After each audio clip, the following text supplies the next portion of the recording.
بسم اللہ الرحمن الرحیم۔ السلام علیکم ورحمۃ اللہ وبرکاتہ۔ دوستو، آج میں آپ کو سید الاستغفار یعنی استغفار کا سردار کون سی دعا ہے اس کے بارے میں اور اس کی فضیلت کے بارے میں بتاؤں گا۔ دوستو، اکثر ہمارے لوگ اس کا تلفظ استغفار کرتے ہیں جو کہ غلط تلفظ ہے۔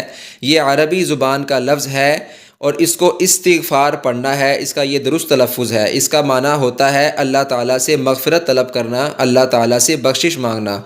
رسول اللہ صلی اللہ علیہ وآلہ وسلم نے ارشاد فرمایا، سید الاستغفار یہ ہے کہ آدمی اس طرح کہے، اللہم انت ربی لا الہ الا انت خلقتنی وانا عبدک وانا علی عہدک ووعدک ما استطعت اعوذ بک من شر ما صنعت ابوء لک بنعمتک علی وابوء لک بذنبی فاغفر لی فانہ لا یغفر الذنوب الا انت۔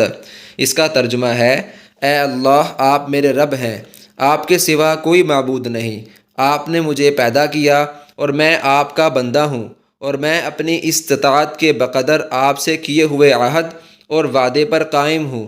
میں آپ کی پناہ چاہتا ہوں ان برے کاموں کے وبال سے جو میں نے کیے۔ مجھے آپ کے اس احسان کا اقرار ہے جو آپ نے مجھ پر کیا، اور مجھے اپنے گناہوں کا اعتراف بھی ہے، پس آپ مجھے معاف فرما دیں، کیونکہ آپ کے علاوہ کوئی گناہ معاف کرنے والا نہیں۔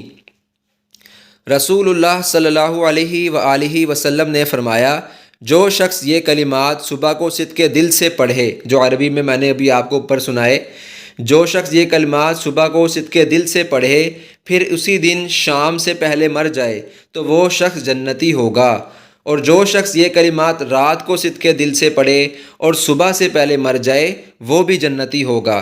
صحیح بخاری شریف سے یہ حدیث مبارکہ ماخوذ ہے۔ لہٰذا ہمیں سید الاستغفار کے پڑھنے کا زیادہ سے زیادہ روزانہ ہمیں اہتمام کرنا چاہیے۔ اللہ تعالی ہمیں عمل کرنے کی اور اس کو دوسروں تک پہنچانے کی توفیق نصیب فرمائے۔ جزاکم اللہ خیرہ۔